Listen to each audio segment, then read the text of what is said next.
Hello दोस्तों, good morning to all of you. Welcome back to my YouTube channel GK scholar.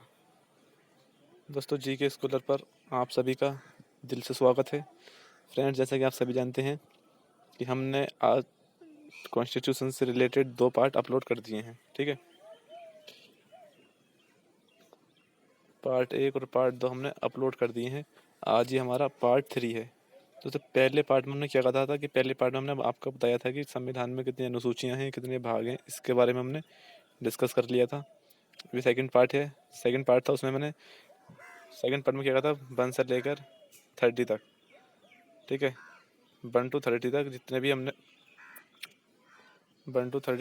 Article थे उनके बारे में हमने विस्तार से जान लिया था, समझ लिया था। ठीक है, और आई होप आपको याद भी हो गए होंगे।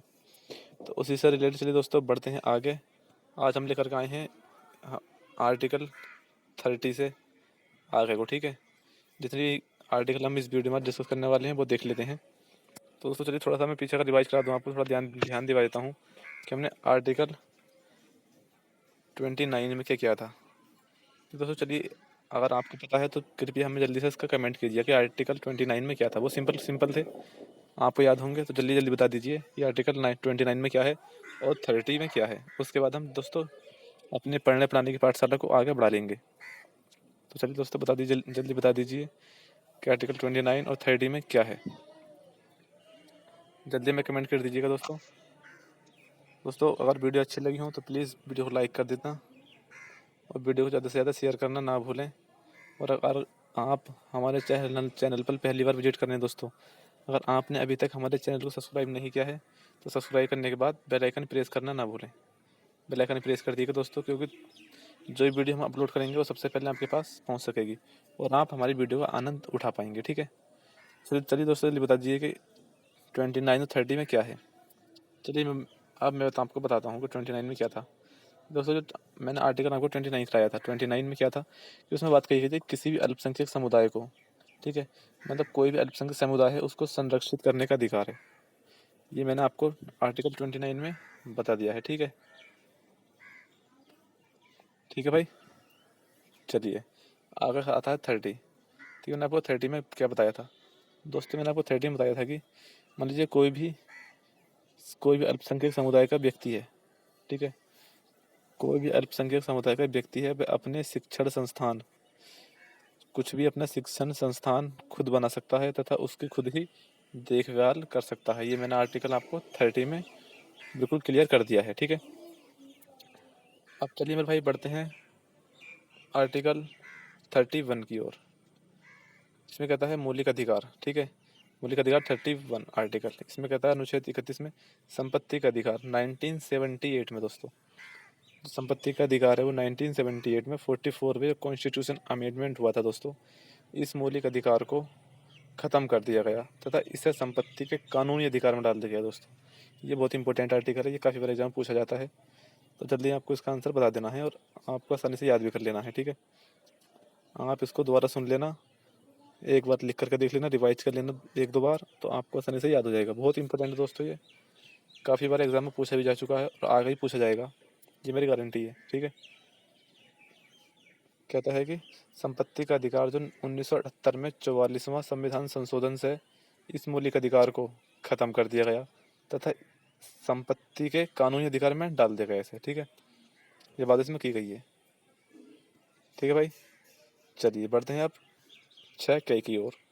कहता है कि संवैधानिक उपचारों का अधिकार दोस्तों, आर्टिकल 32 कहता है संवैधानिक उपचारों का अधिकार। कहता है इसमें इस मौलिक अधिकार को संविधान की दिल तथा आत्मा कहा जाता है दोस्तों। जो आपका आर्टिकल 32 है, ये भी बहुत ज़्यादा इम्पोर्टेंट है, क्योंकि इसको ही संविधान की दिल तथा संविधान की आत्मा कहा जाता है। तो दोस्तों इसमें ये किसने कहा था दोस्तों, ये भीमराव अम्बेडकर ने कहा था कि जो आर्टिकल 32 है वो संविधान की दिल और आत्मा है। ये किसने कहा था, डॉक्टर भीमराव अम्बेडकर ने कहा था। और इस मौलिक अधिकार में 5 तरह की रीट दोस्तों जारी की जाती हैं। दोस्तों ये आर्टिकल सबसे लंबा है। ठीक है, उसका हम इसमें 5 तरह की रीटें दी जाती हैं। जो 5 तरह की रीट होती हैं वो हम आपके सामने डिस्कस करने वाले हैं। तो चलिए शुरू कर लेते हैं। ये पहली आती है पहली रीट है बंदी प्रत्यक्षीकरण दोस्तों। जो पहली रीट है यह बंदी प्रत्यक्षीकरण। इसमें क्या कहा गया है दोस्तों? इसमें कहा गया है कि यदि किसी व्यक्ति को बंदी बनाकर रखा जाता है, समझ सकते हैं मेरी बात? बहुत ध्यान से देखें दोस्तों, बहुत ध्यान से, बिल्कुल कंसंट्रेट बना के बैठना है आपको, ठीक है? जो बात मैं बोलूँ वो बिल्कुल ध्यान से समझनी है, देखनी है और लिख करके देखनी है, ठीक है?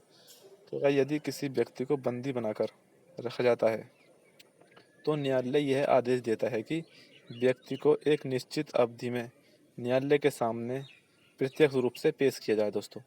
मान लीजिए कोई पुलिस वाला है, उसने किसी व्यक्ति को गिरफ्तार कर लिया है, ठीक है? तो उसको जो न्यायालय है आपका वो यह आदेश देता है कि उसे प्रत्येक समय से न्यायालय के रूप सामने पेश किया जाएगा उसको, ठीक है? उसे बंदी प्रत्यक्षीकरण कहते हैं दोस्तों। समझ गए आप सभी? मान लीजिए कोई व्यक्ति ने किसी व्यक्ति को कोई गिरफ्तार कर लिया, तो उसे एक निश्चित समय की अवधि होती है कि उस अवधि के समय के अंदर अंदर उसको न्यायालय के सामने पेश करना पड़ेगा। यह है पहली आपकी रेट, ठीक है? आई होप आप सभी को समझ में आ गया होगा। यहाँ तक किसी को कोई दिक्कत, कोई तकलीफ नहीं होगी, ठीक है? नहीं है? बहुत बढ़िया, होनी भी नहीं चाहिए।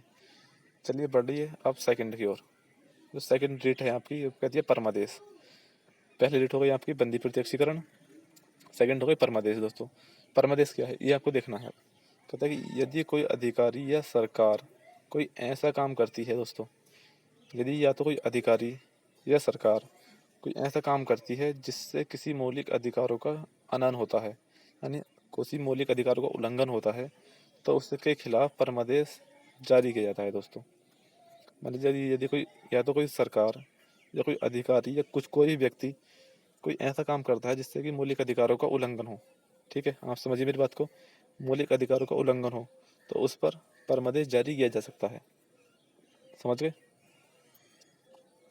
आई होप आप समझ गए होंगे, ठीक है? Very good. बढ़ते हैं थर्ड की ओर। जो आपकी रेट थर्ड है ये कहती है प्रतिषेध, ठीक है? प्रतिषेध क्या मतलब?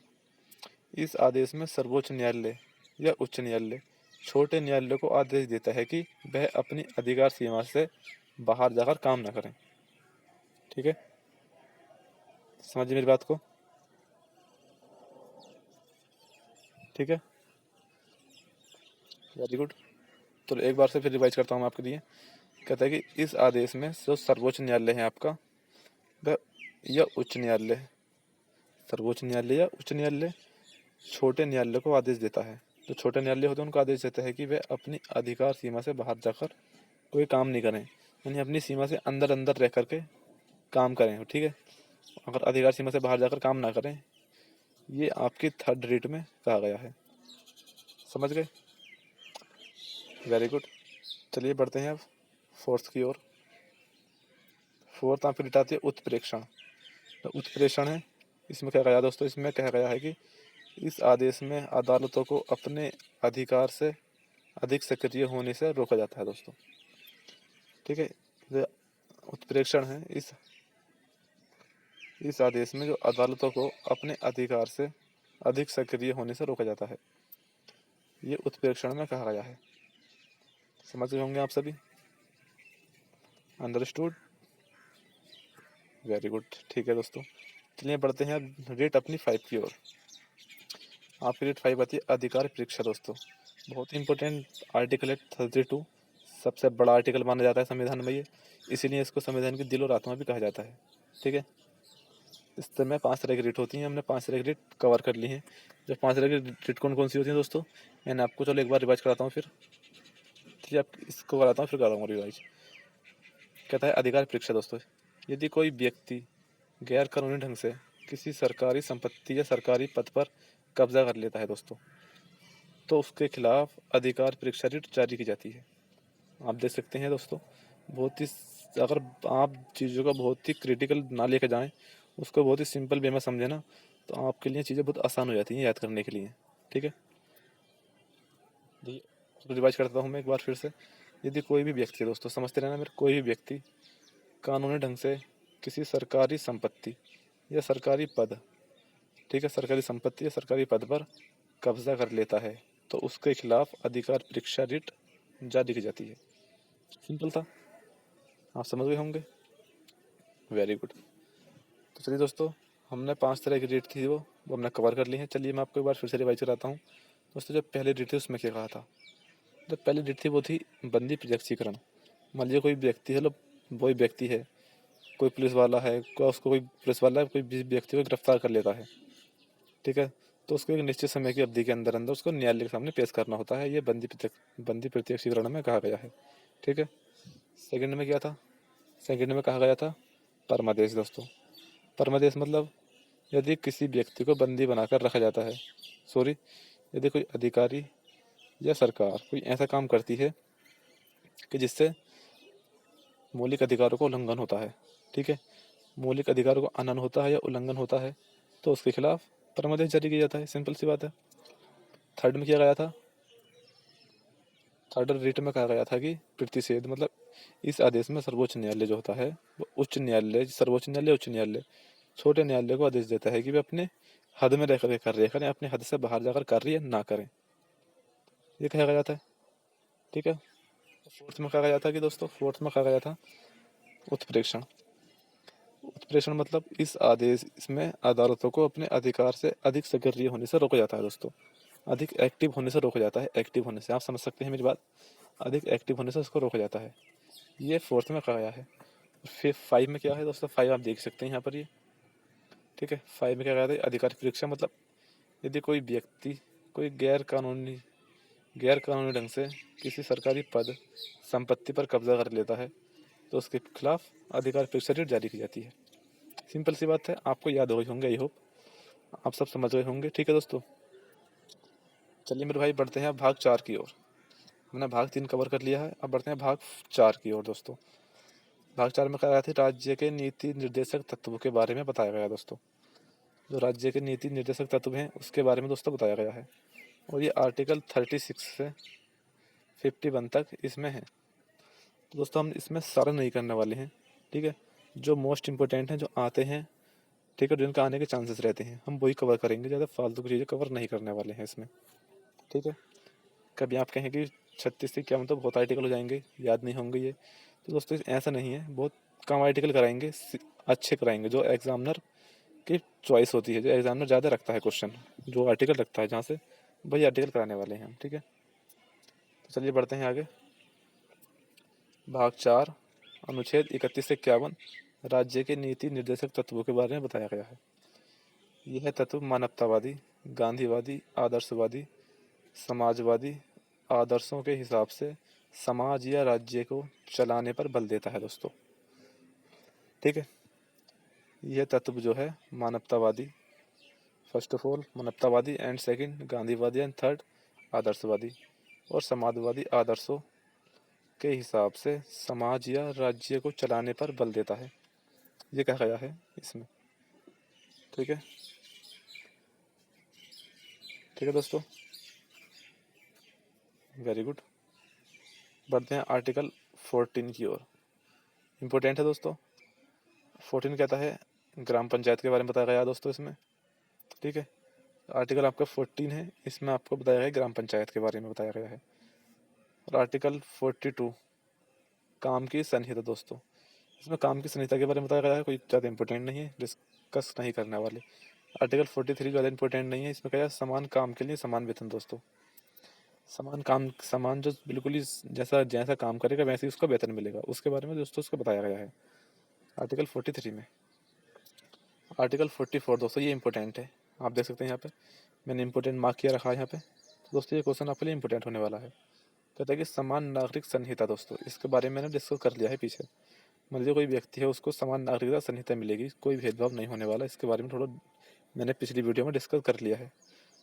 इसमें पहले पार्ट 1 में जो मैंने आपको भाग कराए थे उसमें मैंने बिल्कुल आपको क्लियर कर दिया है, भाग और अनुसूची में मैंने ये क्लियर कर दिया। दोस्तों आप हमारा पार्ट 1 देख सकते हैं, ठीक है, पार्ट 1 आप देख सकते हैं, उसमें मैंने सारा डिस्कस कर लिया है ये, ठीक। दोस्तों बढ़ते हैं 46 की ओर। 45 इतने इम्पोर्टेंट नहीं है इसलिए हम उसको नहीं कराने वाले, ठीक है। बढ़ते हैं 46 की ओर, ये इंपॉर्टेंट है, आप देख सकते हैं यहाँ से। इसमें कहा गया दोस्तों SC ST तथा कमज़ोर लोगों के लिए शिक्षा संबंधी प्रयास। दोस्तों जो अनुसूचित जाति और अनुसूचित जनजाति के जो लोग होते हैं, कमज़ोर व्यक्ति जो होते हैं, उनके लिए संबंधी शिक्षा प्रयास किए गए हैं कि उन उन लोगों तक भी शिक्षा पहुंचाई जाए। ठीक है, इसलिए गवर्नमेंट कॉलेज खुले हैं, बहुत कम पैसे में उनको डिग्रियां मिल सकती हैं। उसमें 46 में बताया गया है दोस्तों। ये बढ़ते हैं 51 की ओर। ठीक है, इसमें कहा गया है कि अंतर्राष्ट्रीय सुरक्षा एवं शांति। दोस्तों, मान लीजिए कोई व्यक्ति है, उसको अंतर्राष्ट्रीय सुरक्षा देनी है, तो उसको सुरक्षा मिल सकती है वो। ठीक है, मान लीजिए कोई बड़ा व्यक्ति है, उसको कोई धमकी दे देता है, कोई व्यक्ति मारने की या किसी प्रकार की कोई धमकी दे सकता है, वार्निंग, तो उसके लिए सुरक्षा का इंतजाम किया जा सकता है। इसका मतलब ये है 51 में, ये आपको बताया गया है इसमें।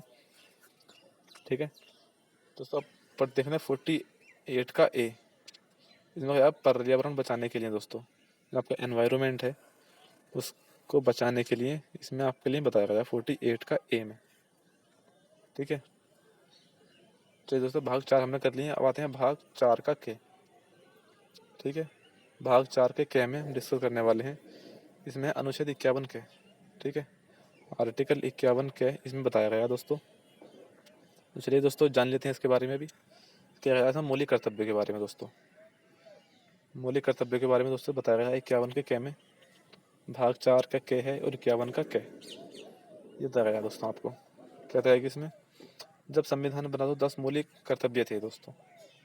जब संविधान बना था तो 10 मौलिक कर्तव्य थे, लेकिन 2002 में 86 में जो कॉन्स्टिट्यूशन अमेंडमेंट हुआ था दोस्तों, ये संविधान संशोधन हुआ था, कॉन्स्टिट्यूशन अमेंडमेंट, उससे 11वां मौलिक कर्तव्य जोड़ा गया था।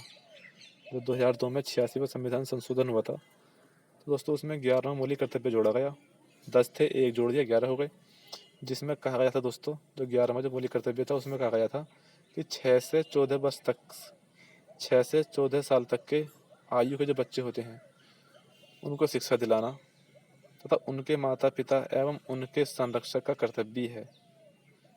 यानी जो 6 से 14 साल तक के बच्चे हैं उनसे काम नहीं कराया जाएगा, उनको शिक्षा दिलाई जाएगी और उनके माता पिता का ये कर्तव्य बनता है कि उनको शिक्षा दिलाएं। इसे दोस्तों RTE कहते हैं। ठीक है, RTE क्या है हम इसको अगली वीडियो में डिस्कस करेंगे दोस्तों। आज के लिए इतना ही। दोस्तों, वीडियो अच्छी लगी हो तो प्लीज़ यार वीडियो को लाइक कर देना एक, और वीडियो को ज़्यादा से ज़्यादा शेयर भी कर देना। और मैं आपसे फिर करने वाला हूँ कि अगर आपने अभी तक हमारे चैनल को सब्सक्राइब नहीं किया है तो प्लीज़ दोस्तों चैनल को सब्सक्राइब कर लीजिएगा, तो ताकि आपको डेली ऐसी वीडियो देखने को मिलेंगी जो एग्जाम में ज़्यादातर जहाँ से क्वेश्चन पूछे जाते हैं, हम वही आर्टिकल डिस्कस करेंगे आपके बारे में। आपके सामने कोई फेक क्वेश्चन नहीं लेकर के आएंगे जिससे कि आपको टाइम वेस्ट हो और हमारे टाइम वेस्ट हो दोस्तों। जो क्वेश्चन लिखाएंगे सटीक क्वेश्चन लिखाएंगे, इंपॉर्टेंट क्वेश्चन लिखाएंगे जो आपके SSC से रिलेटेड जितने भी एग्ज़ाम होते हैं। ठीक है, SSC हुआ, बैंकिंग हुआ, रेलवे हुआ। ठीक है, बैंकिंग, रेलवे, जितने भी, हाँ, स्टेट लेवल का है या सेंट्रल लेवल का है। ठीक है दोस्तों, जितने भी एग्ज़ाम है उन सभी के लिए ये आर्टिकल मोस्ट इंपॉर्टेंट टॉपिक है। यहाँ से 2 से 3 क्वेश्चंस तो आते ही आते हैं दोस्तों, ये तो आप बांध के चल लेना। छोटे एग्जाम में 2 से 3 आ जाएंगे, लेकिन जो थोड़ा सा हाई लेवल का एग्जाम हो जाएगा, ठीक है, SSC स्टैनो, वो SSC CGL ले लो, SSC CPO, CGL CPO में क्वेश्चन भी ज़्यादा पूछे जाते हैं। ठीक है दोस्तों, तो चलिए मेरे भाई, आज के लिए इतना ही। मिलते हैं नेक्स्ट वीडियो में। तब तक के लिए ठीक से पढ़ते रहिएगा दोस्तों, मुस्कुराते रहिएगा। Tata bye bye.